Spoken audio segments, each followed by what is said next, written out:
Hello दोस्तों, जैसे कि आप सभी लोगों ने लास्ट एपिसोड में देखा है कि जो शेखावत होता है कृषि को किडनैप कर लेता है और मांग करता है कि अस्मिता को लेके आओ और कृषि को लेके जाओ। फिर उसके बाद इधर निवेदिता होती हैं, मेमो को बहुत ज़्यादा गुस्सा हो जाती है, उनको मारने के लिए दौड़ती हैं। और फिर उसके बाद अस्मिता भी काफ़ी परेशान नज़र आती है और फिर कहती है कि मैं जा रही हूँ, मैं अपनी बच्ची को ज़िंदा लेके आऊँगी, मुझे मत रोको शान, मैं जा रही हूँ। उसके बाद अस्मिता शान से ज़बरदस्ती करने लगती है, कहती है कि मेरी बेटी अपने पापा का प्यार के लिए आज तक तरसती रही, अगर मैं उसे तुमसे मिला सकती हूँ तो मैं ये करूँगी। उसके बाद अस्मिता कहती है चाहे मुझे मेरी जान पर भी खेलना पड़ेगा तो मैं फिर भी जाऊँगी। फिर शान काफ़ी गुस्से में आ जाते हैं और उन्हें खींच के गले लगा लेते हैं, कहते हैं मैं तुम्हें नहीं जाने दूँगा। उसके बाद शान कहते हैं उस रावण को ना ही मैं अपनी बीवी दूंगा ना ही अपनी बेटी। उसके बाद शान कहते हैं कि मेरी बेटी को कुछ भी नहीं होगा।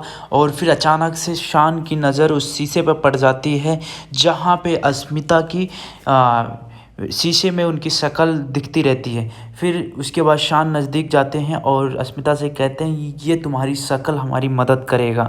उसके बाद शान अस्मिता से कहने लगते हैं कि उसकी मदद से मैं लेके आऊँगा अपनी बच्ची को सुरक्षित। फिर उसके बाद निवेदिता आ जाती हैं और पूछती हैं किसकी मदद से।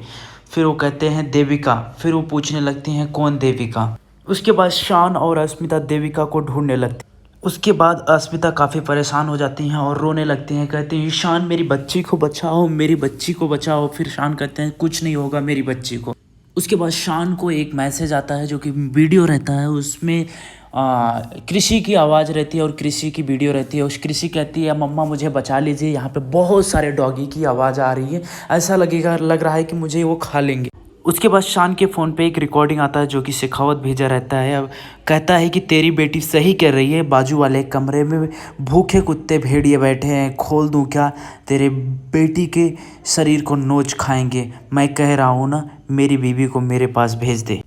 उसके बाद कहता है काली घाट टैगोर गोदाउन के पास भेज दे और 1 घंटे के पास आ जा मेरे पास, और तुम्हारा टाइम स्टार्ट होता है अब, और पुलिस को इन्फॉर्म करने वाली जैसी बचकानी हरकत बिल्कुल भी मत करना।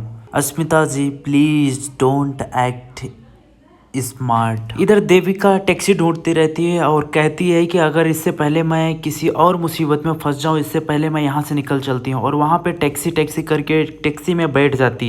उसके बाद देविका मनोमन सोचने लगती है, जब टैक्सी में बैठ जाती कहती है वाह मैं निकल गई शेखावत के चंगुल से, बहुत ही ज़्यादा डेंजरस है वो। और कहती है ये मेरा चेहरा ही वजह बना था उसके कैद में रहने का, लेकिन अब मैं उसके सामने कभी नहीं आऊँगी और शहर से मैं इतनी दूर चली जाऊँगी कि शेखावत मेरे पास कभी पहुँच ही नहीं पाएगा। अस्मिता और शान बाइक से अचानक उस टैक्सी के सामने आ जाते हैं और टैक्सी रोक देता है। टैक्सी ड्राइवर से पूछती हैं कि गाड़ी क्यों रोक दिया। फिर टैक्सी ड्राइवर कहता है मैडम सामने देखिए। उसके बाद अस्मिता देविका के सामने हाथ जोड़ने लगती है, कहती है देविका प्लीज़ हमारी मदद करो मेरी बेटी बचाने के लिए, और मेरी बेटी शेखावत के कब्जे में है। शेखावत पता नहीं मेरी बच्ची को कहाँ ले गया है, पता नहीं क्या करेगा, प्लीज़ उसे मदद करो। उसके बाद शान और अस्मिता मिन्नतें करने लगते हैं हाथ जोड़कर, प्लीज़ देविका प्लीज़ मेरे साथ चलो मदद करने के लिए। कृषि को कैसे छुड़ाना है मैं प्लान आपको सारा रास्ते में बता दूंगा, लेकिन अभी मेरे साथ चलो प्लीज़। उसके बाद देविका कहती है कि नहीं मैं तुम दोनों की मदद नहीं कर सकती, मैं कितने दिनों के बाद मैं आज़ाद हुई हूँ, मैं कितनों दिनों से मैं उस तहखाने में बंद थी, और सब इसकी वजह से, अस्मिता की वजह से, इसकी वजह से वो शेखावत मुझे बंद करके रखा था तुम्हारी, ताकि मुझे यूज करके तुम्हारे दिल में नफरत पैदा कर सके। उसके बाद इधर कृषि काफ़ी ज़्यादा घबराई रहती है और भगवान से कहती है कान्हा जी प्लीज़ मेरी मम्मा पापा को भेज दीजिए। फिर उसके बाद शेखावत इधर कहने लगता है कि ये लोग बहुत ज़्यादा टाइम लगा दिए, और एनीवेज टाइम इज़ ओवर।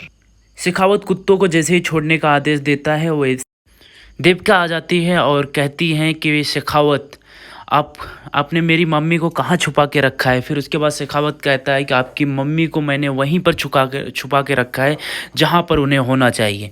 जब तक अस्मिता जी मेरी पूरी की पूरी नहीं हो जाती तब तक तुम्हारी मम्मी को मैं नहीं छोड़ूंगा और तुम्हें मेरे पास रहना पड़ेगा।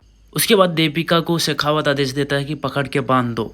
फिर उसके बाद देविका यानी जो कि अस्मिता रहती है, देविका नहीं रहती है, और फाइट करने लगती है और अचानक से गन निकाल लेती है और कहती है बता बता मेरी बच्ची कहाँ पे है।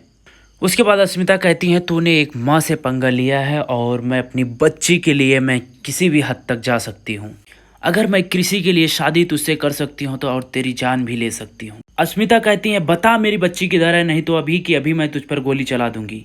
उसके बाद शेखावत कहने लगता है अस्मिता जी आप हमें गलत समझ रही हैं, हम आपकी बच्ची को कोई नुकसान नहीं होने देंगे, बस आप सिर्फ मेरी हो जाएं। उसके बाद अस्मिता कहती हैं अब मैं आखिरी बार पूछ रही हूँ मेरी बच्ची कहाँ है। तब तक एक आदमी आगे आता है, उसके पैर में गोली चला देती हैं और कहती हैं कि चला कि नहीं। उसके बाद अस्मिता को कृषि के पास लेके जाते हैं। कृषि को छोड़ दिया जाता है और उसके बाद अस्मिता कृषि को गले लगा लेती हैं। गले जैसे ही लगाती हैं वैसे ही पीछे से कोई शेखावत का एक बंदा आता है एक लकड़ी लेके और अस्मिता को मारने की कोशिश करता है और पीछे से शान आ जाते हैं दौड़कर, फिर उसको वो लात से मारते हैं। फिर उसके बाद जब वो लकड़ी से मार देता है अस्मिता को तो अस्मिता की गन नीचे गिर जाती है और शेखावत वहाँ से गन उठाकर शान के पैर में गोली मार देता है। फिर उसके बाद अस्मिता कहने लगती है तूने ये क्या किया। फिर शेखावत कहता है कि अस्मिता जी आपने ही मजबूर किया है। फिर उसके बाद गन तान देता है शान की तरफ, कहता है कि अस्मिता जी हमारे पास आ जाइए, नहीं तो आपकी बेटी और शान को मैं मार दूंगा। फिर उसके बाद अस्मिता कहने लगती है ठीक है मैं तुम्हारे पास आ रही हूँ। और उसके बाद शान से कहती है मैं जा रही हूँ, मैं अपनी बीवी अपने पति और बच्ची के लिए मैं कुछ भी करने के लिए तैयार हूँ। अस्मिता जैसे ही शेखावत के पास पहुँचती हैं और इसे एक गन छीन के फिर उसके तरफ तान लेती हैं। और इसके यह एपिसोड यहीं पर ख़त्म होता है गाइस। अगर आपको पसंद आया तो लाइक कमेंट शेयर